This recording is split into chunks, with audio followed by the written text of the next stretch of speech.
बाळासाहेबांच्या तमाम शिवसैनिकांना तुमच्या ह्या अनिश गाढवेचा, बाळासाहेबांच्या या कडवट शिवसैनिकाचा आणि शिवसेनेच्या प्रवक्त्याचा मानाचा जय महाराष्ट्र. काल निखिल वागळेंचं एक विश्लेषण माझ्या कानावर आलं. काल संध्याकाळच्या त्यांच्या आपल्या निखिल वागळे ओरिजिनल या लाईव्ह मध्ये त्यांनी शिवसेनेला काही सल्ले दिलेले आहेत. मी शिवसेनेला हाच शब्द वापरेल कारण संपूर्ण त्यांच्या 38 मिनिटाच्या विश्लेषणामध्ये त्यांनी काँग्रेसला किंवा राष्ट्रवादी काँग्रेसला कुठेही सल्ला दिलेला नाही. सगळेच्या सगळे सल्ले निखिल वागळेंचे हे शिवसेनेवर होते. आता निखिल वागळे वरिष्ठ पत्रकार आहेत, एक विश्लेषक आहेत. त्यांनी बऱ्याचशा मीडियावर, वृत्तवाहिन्यांवर काम केलेलं आहे. अनेक राजकीय नेत्यांचा त्यांच्याशी जवळून संबंध आहे. अनेक राजकीय नेत्यांची मतमतांतर ते जाणून घेत असतात, अजूनही जाणून घेत असतात. त्यांचा राजकारणाविषयीचा अनुभव हा फार मोठा आहे. या सगळ्या गोष्टी एका बाजूला, शिवसैनिकांनो लक्षात घ्या, काल ज्यावेळेस मी त्यांचं विश्लेषण म्हणजे कालचं त्यांचं विश्लेषण ज्यावेळेस मी आज ऐकलं, मला अनेक शिवसैनिकांचे वैयक्तिक मध्ये मेसेजेस झाले की निखिल वागळेंनी गेल्या 2 ते 3 दिवसापासून सपाटा लावलाय शिवसेनेवर टीका करण्याचा. गेल्या 2 ते 3 दिवसापासून तुम्हाला एक वैयक्तिक मध्ये सांगतो शिवसैनिकांनो, बघा तुम्हाला पटतंय किती. निखिल वागळे हे पत्रकार म्हणून त्याही वेळेस ज्यावेळेस शिवसेनेची म्हणजे भारतीय जनता पक्षाची शिवसेनेची अगोदर जी युती होती त्याही वेळेस त्यांच्या शिवसेनेवर टीका या होत होत्या. आणि त्या सर्व टीका मी ऐकलेल्या आहेत. आजपर्यंत गेली जवळपास 15 ते 20 वर्ष. म्हणजे शिवसैनिकांनो, लहान तोंडी मोठा घास म्हणाल, मला लहानपणापासून अगदी बातम्यांची फोड, विशेषतः राजकीय बातम्या, त्याच्याही मध्ये महत्वाचं म्हणजे शिवसेनेच्या अनुषंगाने असलेल्या बातम्या या ऐकण्याची फार सवय होती. त्याही वेळेस निखिल वागळेंना मी चांगलंच ओळखत होतो. निखिल वागळेंच्या त्यांच्या एका मला वाटतं कार्यालयात जाऊन शिवसैनिकांनी केलेली एक मारहाणीचं प्रकरण पण तुम्हाला सर्वांना आठवत असेल. ते जुनं प्रकरण आहे. विक्रोळीचे शिवसैनिक होते सारे ते. हे सगळे प्रकार मीही जवळून पाहिलेले आहेत.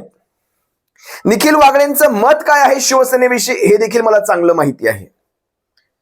मला ते सल्ले, सगळेच्या सगळे सल्ले मी ऐकले. अगदी व्हिडिओ मी त्यांचा 2 वेळा ऐकला आणि याच्यातून मी माझं एक कन्क्लुजन, माझं एक विश्लेषण बाहेर घेऊन येतोय. शिवसैनिकांना तुम्हाला पटतंय तर पहा. निखिल वागळेंनी आपलं मत ठेवलं, त्यांचा तो अधिकार आहे. ते महाविकास आघाडीच्या बाजूने बोलत असतात, हे त्यांचं वैयक्तिक मत आहे. महाविकास आघाडीने कुठल्याही पत्रकारांना आपल्या बाजूने बोला किंवा आपल्या विरोधात बोला असं सांगितलेलं नाहीये. आता राहिला प्रश्न विशिष्ट शिवसेनेविषयीचा, कारण मी शिवसेनेचा प्रवक्ता आहे. शिवसेनेच्या बाजूने ज्या भूमिका मला वाटतात, मला पटतात त्या मी बोलणार. निखिल वागळेंना कल्पना ही नाहीये की मातोश्रीमध्ये नेहमी काय घडत असतं किंवा मातोश्रीच्या आतमध्ये ज्यावेळेस शिवसैनिक येत असतात, ज्यावेळेस शिवसेनेचे संभाव्य उमेदवार येत असतात, ज्यावेळेस शिवसेनेचे इच्छुक येत असतात, त्यावेळेस त्यांच्या मागण्या काय असतात, ते पक्षप्रमुखांसमोर काय काय मागण्या ठेवतात हे निखिल वागळेंना माहित नसावं. कारण निखिल वागळे हे चौकटीमध्ये राहून पत्रकारिता करतात. ते बाहेर पडत नाहीत. त्यांचे ब्युरो नाहीयेत, त्यांचे कोणी रिपोर्टर नाहीयेत बाहेर जाऊन. ते माहिती घेतात आणि माहितीच्या आधारावर त्यांचं विश्लेषण असतं. वृत्तवाहिन्यांचे रिपोर्टर्स असतात. प्रत्येक ठिकाणी वृत्तवाहिन्यांचे ते बूम घेऊन रिपोर्टर्स असतात. रिपोर्टर्स कडनं वृत्तवाहिन्यांना ती माहिती जागोजागावर मिळत असते. निखिल वागळे हे माहिती घेत असतात, म्हणजे 3ऱ्या 4थ्या 5व्या व्यक्तीकडनं ही माहिती घेत असतात किंवा त्यांची माणसं असतील. प्रत्येक ठिकाणी त्यांची माणसं असू शकतात, तो त्यांचा भाग राहिला.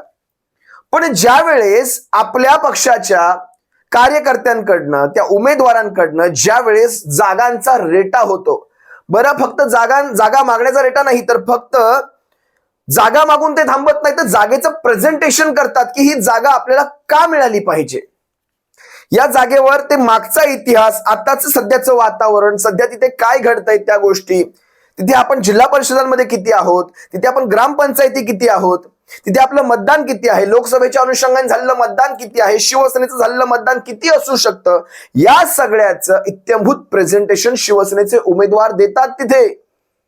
मग ज्या वेळेस समजा 10 जागांमधनं जर 5 जागांवरचं प्रेझेंटेशन पक्षप्रमुखांना पटत असेल, पक्षप्रमुखांनी आपल्या पद्धतीने सोर्सेस लावून त्या माहित्या व्हेरीफाय करून जर घेतल्या असतील, तर अशा 5 जागा मागण्यामध्ये गैर ते काय आहे तुम्ही मला सांगावं शिवसैनिकांना. आज शिवसेनेला हिणवलं जातं विदर्भात आपलं काय आहे, विदर्भात आपली काय ताकद आहे. म्हणजे विदर्भाच्या शिवसैनिकांनी कायम सतरंजाच उचलायच्या. आतापर्यंत भारतीय जनता पक्षाच्या सतरंजा उचलल्या, आता इथून पुढे विदर्भाच्या शिवसैनिकांनी या काँग्रेसच्या सतरंजा उचलायच्या. मला साध्याच्या प्रश्नांची जर तुम्हाला पटत असतील तरच शिवसैनिकांना हो म्हणायचं, नाही तर तुम्ही नाही म्हणण्याचा अधिकार ठेवता.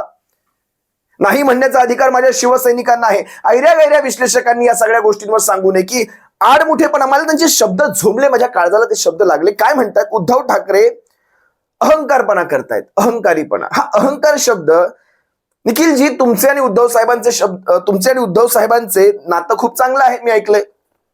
मी बऱ्याचशा कार्यक्रमांमध्ये तुम्हाला एकमेकांशी संवाद साधताना पाहिलेला आहे, वैयक्तिक मध्ये. आता उद्धव साहेब वैयक्तिक तुमच्याशी संवाद साधता, याचा अर्थ तुम्हाला ते चांगल्या पद्धतीने ओळखतायत. मग जर एवढे चांगले तुमचे संबंध आहेत, तुम्ही अहंकाराच्या गोष्टी वापरतायत, अहंकाराचे शब्द वापरतायत, आडमुठेपणा अशा प्रकारचे शब्द तुम्ही तुमच्या विश्लेषणामध्ये वापरतायत. उद्धव ठाकरेंचा आडमुठेपणा, हा आडमुठे शब्द वापरण्या अगोदर तुम्ही 100 वेळा विचार तर नक्कीच केला असाल. मग माझा एक साधा प्रश्न आहे निखिलजी, ज्या वेळेस तुम्ही आडमुठे किंवा अहंकारी अशा प्रकारचे शब्द वापरतात, त्यावेळेस हे शब्द मीडियाच्या ऐवजी वैयक्तिक उद्धव साहेबांसोबत का केले गेले नाहीत? तुमचे इतके चांगले संबंध आहेत, हे मीडियावर तुम्ही ज्यावेळेस बोलता, 4 लोकांमध्ये बोलतात, त्यापेक्षा ते उद्धव साहेबांसोबत थेट चर्चा करून तुम्ही बोलू शकला नसतात का? अनेक प्रश्न आहेत. हे जाणून बुजून का मीडियावर घेतलं गेलं? हे तुम्हाला जाणून बुजून उद्धव साहेबांची एक प्रतिमा जनमानसात कमी करण्याचा हा एक प्रयत्न आहे का? माझा दुसरा हा आरोप आहे तुमच्यावर. ही जाणून बुजून उद्धव साहेबांना जनतेच्या समोर कशा प्रकारे उद्धव साहेबांचा अहंकारीपणा आहे, कशा प्रकारे उद्धव साहेब आडमुठेपणा करतात, हट्टाला पेटतात, जिद्दीला पेटतात, जागा खेचून घेतात, आणि जाणून बुजून तो स्ट्राईक रेट दाखवण्याचा तुम्ही जो प्रयत्न करता, हा तुम्हाला किती पटला निखिलजी? आज तुम्ही लोकांच्या मनामध्ये, विशेषतः शिवसैनिकांच्याही मनामध्ये संभ्रम तयार करता. तुम्ही शिवसैनिकांच्या मनामध्ये, शिवसैनिकांना माझा आवाज थोडासा बसलेला आहे, त्यामुळे तुम्हाला थोडासा चिरका आवाज येईल, थोडंसं सहन करून घ्या. मला थोडी तब्येत नरम गरम आहे. ज्यावेळेस तुम्ही शिवसैनिकांच्याही मनामध्ये संभ्रम तयार करता, कारण तुमच्या व्हिडिओच्या खालच्या मी बऱ्याचशा कमेंट्स वाचल्या, शिवसैनिकांच्याही मनामध्ये संभ्रम तयार करण्यात तुम्ही यशस्वी झालात. तुम्हाला माहित असायला हवं, म्हणजे तुम्हाला ह्या सगळ्या गोष्टींची जाण किती मला माहित नाही. जुन्नर सारखी विधानसभा आम्हाला गमवावी लागली. घातली आम्ही, कुठं तिसऱ्या पक्षाच्या घशामध्ये घातली आम्ही ती. जुन्नर असेल, आंबेगाव असेल, हडपसर असेल, भोसरीची जागा असेल, पारनेरची, अशा अनेक जागा शिवसेनेच्या ज्या हातच्या येणार होत्या, त्या जागा आम्हाला गमवाव्या लागतायत. तुम्ही प्रत्येक ठिकाणी शिवसेनेला सल्ले देणार, कारण आतापर्यंत त्यांचे होते ते कशा परिस्थितीत निवडून आले याचं तुम्हाला भान तरी आहे का? कुठल्या परिस्थितीमध्ये निवडून आले? तुम्ही सांगली पॅटर्न वारंवार. तुम्हाला खरं तर माझा एक साधाचा प्रश्न आहे शिवसैनिकांना, एक गणित लक्षात घ्या. निखिल वागळे म्हणतात, सांगलीसारख्या लोकसभेला, सांगलीसारख्या जागेवर दावा ठोकणं हेच मुळात वेडेपणाचं लक्षण होतं. चला, तुमची गोष्ट निखिलजी मान्य केली, सांगलीसारख्या जागेवर दावा ठोकायला नको होता, चला हे आम्ही मान्य केलं. हा, लक्षात घ्या. आता मला सांगा, जर सांगलीमध्ये तुमची विद्यमान जागा, आपण ते समजूयात, सांगलीची जागा तुमची विद्यमान होती असं समजायचं आपण, कारण तुम्ही ती लढवली ती. तुमचा तिथे खासदार नव्हता, तुमचा तिथे संजय काका हे तुमचे खासदार नव्हते, भारतीय जनता पक्षाचे खासदार होते, बरोबर. पण चला, तुम्ही ती जागा लढवत होता, तुमच्याकडे विशाल पाटलासारखा मातब्बर उमेदवार होता. मला एक सांगा, कोल्हापुरामध्ये शिवसेनेकडे उमेदवार नव्हता? कोल्हापुरामध्ये खासदार निवडून आणल्यानंतर कोल्हापुराच्या 6 विधानसभांवर दावा ठोकायला तुम्ही मोकळे झालात. या गोष्टींना का म्हणून आपण ह्या सगळ्या, म्हणजे शिवसेनेने दातृत्व शिकायचं, शिवसेनेने दान धर्म सगळं शिकायचं, आणि नंतर तुमच्यासारख्यांनी सल्ले द्यायचे कोल्हापुराच्या सर्व विधानसभांवर. कारण कोल्हापुरात काँग्रेसचा खासदार निवडून आलेला आहे. आता छत्रपती शाहूंविषयी सर्वांनाच सन्मान आहे, आणि छत्रपती शाहूंना पाहिल्यानंतर शिवसेने उमेदवार विषयच नाही, छत्रपती शाहू उभे, विषय संपला. पण शिवसेनेची स्वतःची विद्यमान जागा दिल्यानंतर, बरं ती एकमेव जागा नाही, रामटेकची जागा पहा ना, शिवसेनेने आपल्या विद्यमान जागा सोडलेल्या आहेत. अमरावतीची जागा असेल, या सगळ्या जागांबद्दल तुम्हाला काय म्हणायचंय, त्याबद्दल कुणाचं विश्लेषण येणार नाही. माझ्याकडे अनेक गोष्टी आहेत बोलण्यासाठी. तुम्ही पहा, जर सांगलीची जागा ही काँग्रेसची मजबूत जागा होती असं पण मानलं, चला एक युती महाविकास आघाडी धर्म म्हणून जर तुम्ही तुमचं बळ शिवसेनेच्या पाठीशी लावलं असतं तर काय झालं असतं? म्हणजे जागा निवडून इतकं मतदान तुमच्याकडे आहे हे मान्य तुम्ही केलात, कारण विशाल पाटील निवडून आला. मग काँग्रेसला आपला एकतर अपक्ष थांबवता आला नाही, आणि अपक्ष थांबवला नाही, परत काँग्रेसने आपलं सगळं मतदान अपक्षाच्या पाठीशी उभं केलं काँग्रेसने. मग हाच जर फॉर्म्युला लावायचा झाला तर जुन्नर विधानसभा असेल, खेड आळंदी विधानसभा असेल, आंबेगाव विधानसभा असेल, भोसरी विधानसभा असेल, शिवसेनेकडे एकाहून एक चढ मातब्बर उभे आहेत. जर हे सगळे अपक्ष उभे राहिले, सगळ्यांनी सांगली पॅटर्नचं जर उदाहरण दिलं, तर मग तुम्ही काय करणार? पारनेरमध्ये उभे राहिले, तुम्ही काय करणार मग अशा वेळेस? तिथे तुम्ही आळ घ्यायचा शिवसेनेवर की बाबा इथे हे उमेदवार कसे काय उभे राहिले अपक्ष. अरे हीच गोष्ट आमच्या बाबतीत भाजप करत आला, तीच गोष्ट काँग्रेस जर करत असेल तर उपयोग तो काय? उपयोग तो काय? तुम्ही मला मला ह्या सगळ्या प्रश्नांची कोणी उत्तर देणार नाही. आजवर काँग्रेसला, आता तुम्ही मला सांगा, एका जागेवरचा काँग्रेस 13 जागांवर गेला. असं काँग्रेसने महाराष्ट्रात वेगळं काय केलं होतं मागच्या 2.5-3 वर्षामध्ये? एका जागेवरचा काँग्रेस 13 जागांवर गेला. एकच जागा होती. मग काय असं वेगळं काय घडलं होतं महाराष्ट्रामध्ये? कुठला मोठा नेता आला होता महाराष्ट्रामध्ये ज्याचा चेहरा पाहून काँग्रेसला 13 जागांवर नेला? याचं स्पष्ट कारण सांगतो, शिवसैनिकाचं मतदान सगळ्या उमेदवारांना झालं, कारण शिवसैनिकाने ठाणलं होतं मनाशी की यावेळेस महाराष्ट्रामध्ये या बदल घडवून दाखवायचा. शिवसैनिकांनी या निवडणुका अटीतटीच्या केल्या आणि शिवसेनेच्या पक्षप्रमुखांनी या निवडणुका ना कुठला पक्ष पाहिला, ना काँग्रेस पाहिला, ना राष्ट्रवादी पाहिला. आपल्या मतदारसंघांमध्ये म्हणजे आपल्या उमेदवारांच्या मतदारसंघामध्ये शिवसेनेचे पक्षप्रमुख एवढे फिरले नसतील, त्याच्यापेक्षा जास्त इतर उमेदवारांच्या मतदारसंघांमध्ये ते फिरले. शिवसेनेने ह्या निवडणुका अटीतटीच्या केल्या. एक वरचा काँग्रेस जर 13 तुम्ही विचार करा, ज्यावेळेस शिवसेना भाजपाच्या पाठी उभी राहते तर भाजपाचे 23 खासदार निवडून येतात. 23 वरचा भाजप 9 वर आणून ठेवला आम्ही. याचं कारण तुम्हाला कळतंय? आज तुम्ही शिवसेनेला हे सल्ले देतायत अहंकाराचे, आडमुठेपणाचे, हट्टीपणाचे. आज तुम्ही मला सांगा, अगदी साध्या साध्या जागा आहेत, साध्या साध्या महाराष्ट्रातल्या. आता ह्यांचं म्हणणं की विदर्भात आमचा पगडा जास्त. मग विदर्भात शिवसेना काय लोणच्याला घालून ठेवायची का? मुरवत ठेवायची का? मग साध्या 62 जागांमधून शिवसेना 11 जर जागा मागत असेल, त्यातही तुम्ही 4-5 जागांवर म्हणजे एखाद्या संपूर्ण विभागीय क्षेत्रामध्ये 62 वरून शिवसेना तुम्ही 4-5 जागांवर आणून ठेवणार. म्हणजे आजवर तिकडे शिवसेना सडलीच भाजपाच्या काळात, तशी काँग्रेसच्याही काळात सडवायची. असं होत नसतं. अनेक गोष्टी तुमच्यासाठी माझ्याकडे. आता तुम्हाला मी काही महत्वाचे फॅक्ट सांगतो, लक्षात घ्या. पहिला महत्वाचा फॅक्ट लक्षात घ्या. लोकसभा निवडणुकांमध्ये जे ऑब्झर्वेशन, जे निरीक्षण आपण केलं, शिवसेना म्हणून आपण जे निरीक्षण केलं, यामध्ये आपल्याला एक गोष्ट जाणवली की शिवसेनेचं मतदान हे काँग्रेसकडे, राष्ट्रवादी काँग्रेसकडे ट्रान्सफर होत आहे. पण राष्ट्रवादी काँग्रेस आणि काँग्रेसचं मतदान हे शिवसेनेकडे ट्रान्सफर होत नाही. आणि ही फॅक्ट आहे. अनेक मतदारसंघांमध्ये आपण हे पाहिलं. राष्ट्रवादी काँग्रेसही वाढली, 4 वरून 8 वर गेली, 1 वरून काँग्रेस 13 वर गेला. पण शिवसेनेच्या जागा विचार करा तुम्ही, हातकणंगलेची जागा म्हणजे अगदी 12, 13, 14, 15 हजार मतांनी पडते. बुलढाण्याची जागा 25-26 हजार मतांवरून जाते. तुम्ही रत्नागिरी, सिंधुदुर्ग घ्या, जवळपास मला वाटतं 30-40 हजारांनी ही जागा जाते. त्यानंतर ठाण्याची जागा सुद्धा सांगतो तुम्हाला.